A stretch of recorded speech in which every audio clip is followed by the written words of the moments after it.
Hello everyone, कैसे हैं आप सब लोग। आप जो चाहते हैं वो आपको मिलेगा।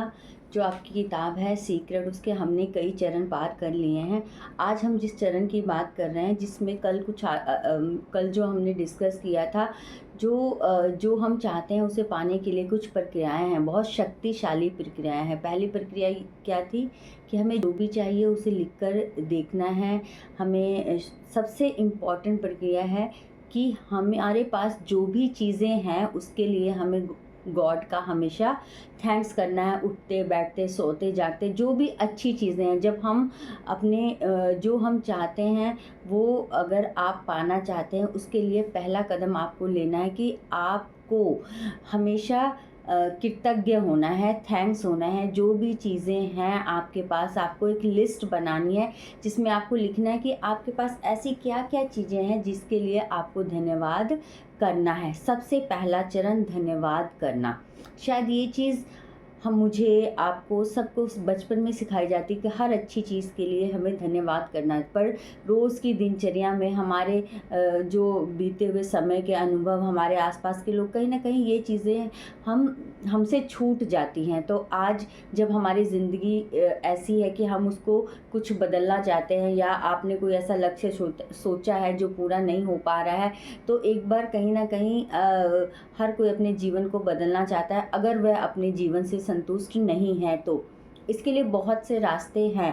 पर लेकिन क्या कहते हैं ना, कितनी बार कोई व्यक्ति जब हमें कोई चीज़ बताता है तो शायद हम उतना नहीं समझ पाते हैं। किताबें ऐसा ज्ञान का भंडार हैं जिनसे हमें बहुत कुछ सीखने के लिए मिलता है। सबने अपने अपने अनुभव दिए हैं। तो पहला चरण ये था कि आपको कृतज्ञ होना है। उससे दूसरा चरण हमारा है कि जो शक्तिशाली प्रक्रियाएं हैं, जो आप चाहते हैं वो आपको मिलेगा। उसके लिए दूसरा चरण है मानसिक तस्वीर देखने की सशक्त प्रक्रिया। यानी जो आप चाहते हैं तो उसके लिए आपको दूसरा चरण मानसिक तस्वीर देखने की सशक्त प्रक्रिया। यहाँ जो मानसिक तस्वीर की जो बात की है वो विजुअलाइजेशन की बात की है। आम जिंदगी में शायद लोग इन सब चीज़ों के बारे में यकीन भी नहीं करते हैं। ऐसी बातें हमेशा मोटिवेशनल लोग करते हैं, जो आपको जो मोटिवेशनल स्पीकर होते हैं वो आपको एक रास्ता दिखाते हैं। कितनी बार कुछ ऐसी क्लिप्स, कोई ऐसी चीज़ हम सुन रहे होते हैं, क्योंकि फ़ोन आजकल हमारे जीवन का एक अभिन्न अंग है, तो वो विजुअलाइजेशन की बात करते हैं, विजुअलाइजेशन के पावर की बात करते हैं। वो अपनी जर्नी बताते हैं, जब वो, क्योंकि वो एक सक्सेस मुकाम पर पहुंच चुके होते हैं, तो वो बताते हैं कि किस तरह उन्होंने अपने लक्ष्य को प्राप्त किया है। पर अगर कोई ऐसा व्यक्ति हमें कोई चीज़ बताता है जिसने अपने जीवन में कुछ हासिल नहीं किया है, शायद वो अपने फेलियर के बारे में डिस्कस करता है और बताता है क्या क्या क्या कम है, पर हम उसे सुनने में इंटरेस्टेड बिल्कुल भी नहीं होते, क्योंकि उन्होंने जीवन में ऐसा कुछ हासिल नहीं किया है जिसको देख के हम इम्प्रेस हो रहे हैं। तो ये किताब जिस उन्होंने लिखी है, रोनाल्ड बर्न जी, उन्होंने इस किताब के जरिए कितने ही मतलब लोगों के जीवन को बदला है, सोचने के तरीके को बदला है। और आप भी अगर चाहते हैं कि अपनी ज़िंदगी में कोई परिवर्तन हो, तो इसके एक एक स्टेप को फॉलो कीजिए। बेशक आप ये किताब भी खरीद सकते हैं बार बार, क्योंकि कोई चीज़ पहली बार जब हम पढ़ते हैं, सुनते हैं, तो शायद उस पर यकीन करना मुश्किल होता है। पर कोई चीज़ बार बार जब दोहराई जाती है और उसे अपने जीवन का हिस्सा बना लेते हैं, और चीज़ें एक दूसरे से कनेक्ट कर जब सच होने लगती हैं, तो हमें आप यकीन सा हो जाता है उन चीज़ों पर। तो जो इसका दूसरा चरण है मानसिक तस्वीर देखने की सशक्त प्रक्रिया। मानसिक तस्वीर देखना, जो मानसिक तस्वीर है यानी विजुअलाइजेशन, आपको इमेजिन करना है।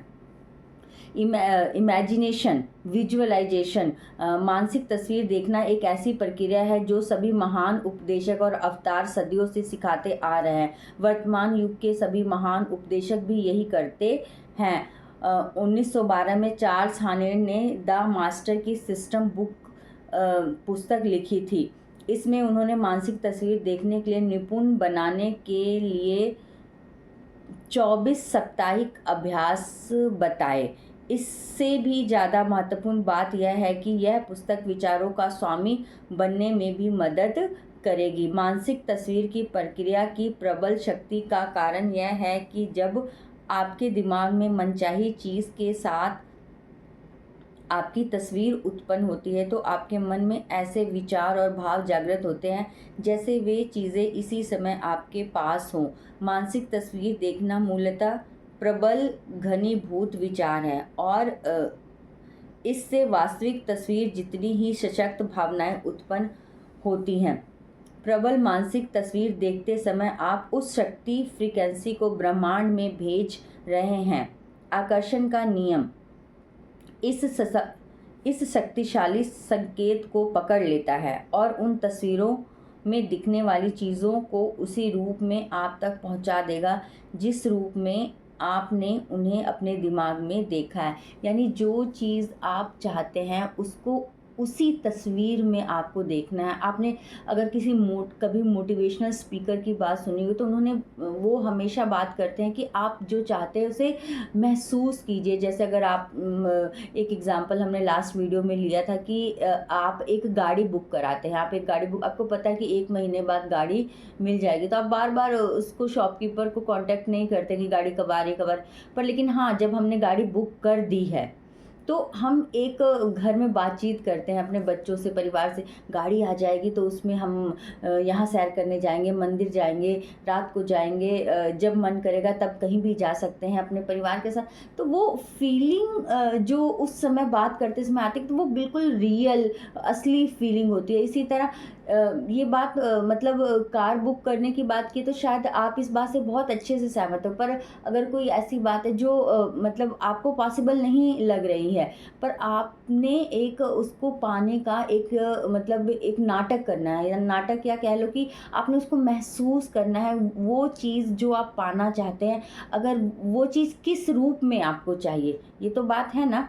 जब किसी गाड़ी की बात कर रहे हैं तो आप अलग अलग सर्च मारते हैं, गाड़ी की सीट कैसे होनी चाहिए, कवर कैसा होना चाहिए, इंजन कैसा होना चाहिए, उसका कलर कैसा होना चाहिए, आप एक तस्वीर बनाते हैं। उसी तरह जब आप जीवन में आपको जैसा जीवन चाहे उसकी तस्वीर आपको यहाँ बनानी है, उसकी तस्वीर क्रिएट करनी है आपको। और उस तस्वीर को जब आप क्रिएट करेंगे ना, सच में आप देखेंगे आपके अंदर इतनी प्योर भावनाएं होंगी, इतना करंट, उसको याद करके ही आप इतने रोमांचित हो जाएंगे कि सच में वो आपकी जीवन का हिस्सा होगी। डॉक्टर डेनिस वेटली कहते हैं, मैंने अपोलो कार्यक्रम में मानसिक तस्वीर देखने की प्रक्रिया ली है और 1980 और 1990 के दशकों में ओलंपिक कार्यक्रम में इसे संस्थागत बनाया। हमने इसका नाम विजुअल मोटर रिहर्सल रखा। वो डॉक्टर डेनिस जी बता रहे हैं अपने एक्सपीरियंस को कि उन्होंने अपोलो कार्यक्रम से मानसिक तस्वीर देखने की प्रक्रिया ली थी।